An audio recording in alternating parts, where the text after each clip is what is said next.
औज़ुबिल्लाहिमिनश्शैतानिर्रजीम बिस्मिल्लाहिर्रहमानिर्रहीम। वाक़या करबला तारीख़ इस्लाम का वो पुरसोस वाक़या है जो ता क़यामत नहीं बुलाया जा सकता।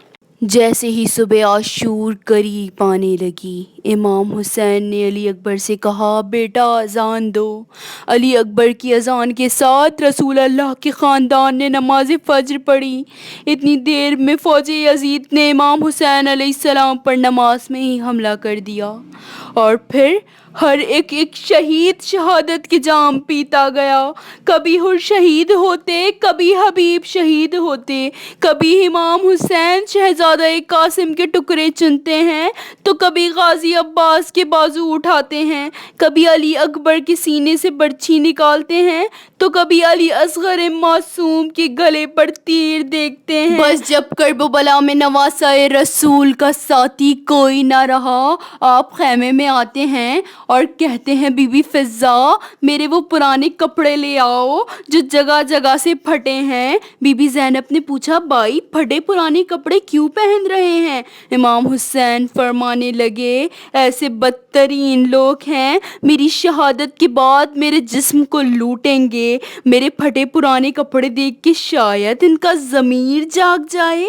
तमाम बीबियों से अलविदा कहते कहते इमाम सज्जाद के खैमे में आते हैं और इमाम सज्जाद को आवाज़ देते हैं, बेटा सज्जाद अपने बाबा हुसैन का आखिरी सलाम कबूल करो। इमाम सज्जाद ने जैसे आंखें खोली तो देखा इमाम के चेहरे पर अली असगर का खून मला है, ना साथ में अली अकबर है ना गाजी अब्बास। चीख के कहने लगे, बाबा हमारे अली अकबर चाचा अब्बास कहाँ हैं? इमाम हुसैन ने फरमाया, सज्जाद सुबह से लेकर अब तक सब जामे शहादत पी चुके हैं। सज्जाद उठकर खड़े हुए, बाबा मुझे इजाज़त दें। इमाम हुसैन ने फरमाया, ए सज्जाद तुम्हारा इम्तिहान ये नहीं बल्कि तुम्हारा इम्तिहान तो मेरी शहादत के बाद शुरू होगा। तुम्हें अपनी बहनों और माओं के साथ कैदी बनाया जाएगा। सज्जाद तुम्हें पत्थर मारे जाएंगे, बागी का बेटा बुलाया जाएगा। सज्जाद इस्लाम का नाम बुलंद करना हर जगह, अपने नाना की रिसालत की गवाही देना। इमाम सज्जाद रोते रहे और इमाम हुसैन मैदान में आ पहुंचे। एक तरफ 9 लाख का मजमा था और एक तरफ नवासाए रसूल इब्ने अली कहते हैं, ऐ लोगों बताओ मेरा कसूर क्या है? क्या मैंने किसी पे जुल्म किया है? क्या मैंने किसी का माल हजम किया है? क्या मैंने हलाल को हराम और हलाम को हरार किया है? किस जुर्म की वजह से मुझसे लड़ने आए हो? तमाम लोग हम आवाज़ होकर कहते हैं, हम तुझे इसलिए मारना चाहते हैं क्योंकि तू अली का बेटा है। इमाम हुसैन फरमाते हैं, आज जिस इस्लाम का परचम तुम्हारे हाथ में है, ये परचम मेरे बाबा अली ने ऊंचा किया है। ये मत भूलना, खैबर और खंदक बद्र ओहद में अगर अली ना होते तो मुसलमानों की फतह नामुमकिन थी। ऐ लोगों बताओ, अल्लाह के रसूल ने फरमाया था, अली का दुश्मन वो मुझ मोहम्मद का दुश्मन और जो मेरा दुश्मन वो अल्लाह का दुश्मन। जो अली का दोस्त वो मुझ मोहम्मद का दोस्त और जो मेरा दोस्त वो अल्लाह का दोस्त। जहाँ हक होगा वहाँ अली होगा और जहाँ अली होगा वहीं हक होगा। और आज उसी अली के बुग़्ज़ में तुम मुझे और मेरे बच्चों को मार रहे हो।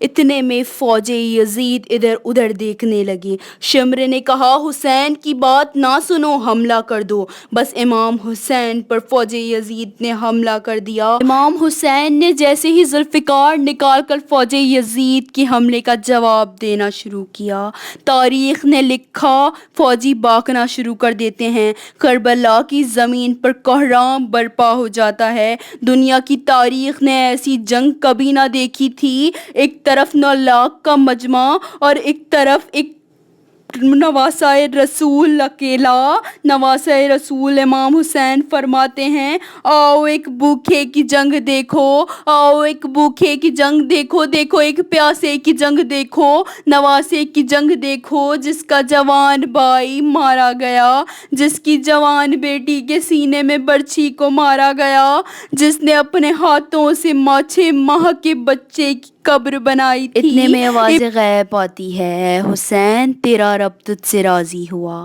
امام حسین نے اس آواز کو سن کر ذوالفقار کو تھام لیا۔ عمر سعد نے کہا شمر یہ علی کا بیٹا ہے، اس کو شہید کرنا ناممکن ہے، جاؤ خیموں کو آگ لگاؤ۔ امام حسین کبھی خیموں کی طرف بڑھتے، کبھی فوج کی طرف آتے۔ عمر سعد نے کہا اس 9 لاکھ کی فوج کو 4 حصوں میں تقسیم کر دو اور چاروں طرف ہو کے تیر نیزے مارو پھینکو۔ اور تاریخ نے لکھا فوج یزید نے تیر نیزے چلانا شروع کر دیے، کہیں سے تیر آتے کہیں سے برچھی مارتا، جس کے ہاتھ میں کچھ نہ آتا، جس کے پاس مارنے کے لیے کچھ نہ ہوتا، وہ کربلا کی گرم زمین سے پتھر اٹھا کے مارتا۔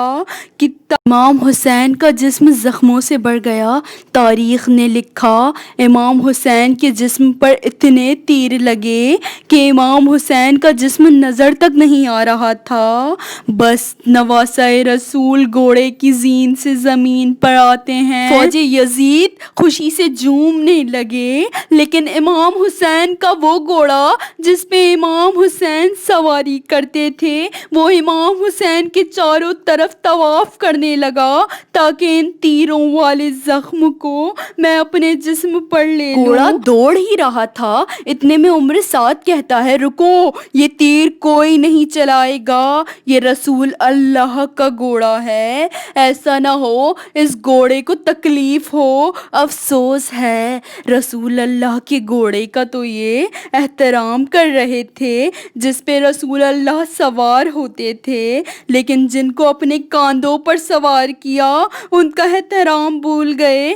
بس امام حسین سر سجدے میں رکھ کر اللہ کا ذکر کر رہے ہیں، اتنے میں ظالم آتا ہے اور امام حسین کے سر کو قلم کر دیتا ہے۔ تاریخ نے لکھا کہ کربلا کے واقعے کے بعد یزید نے اور آنے والے بادشاہوں نے یہ چاہا کہ امام حسین کی قبر کے نشان بھی ختم کر دیے جائیں، لیکن اللہ جسے چاہے اسے کوئی ختم نہیں کر سکتا۔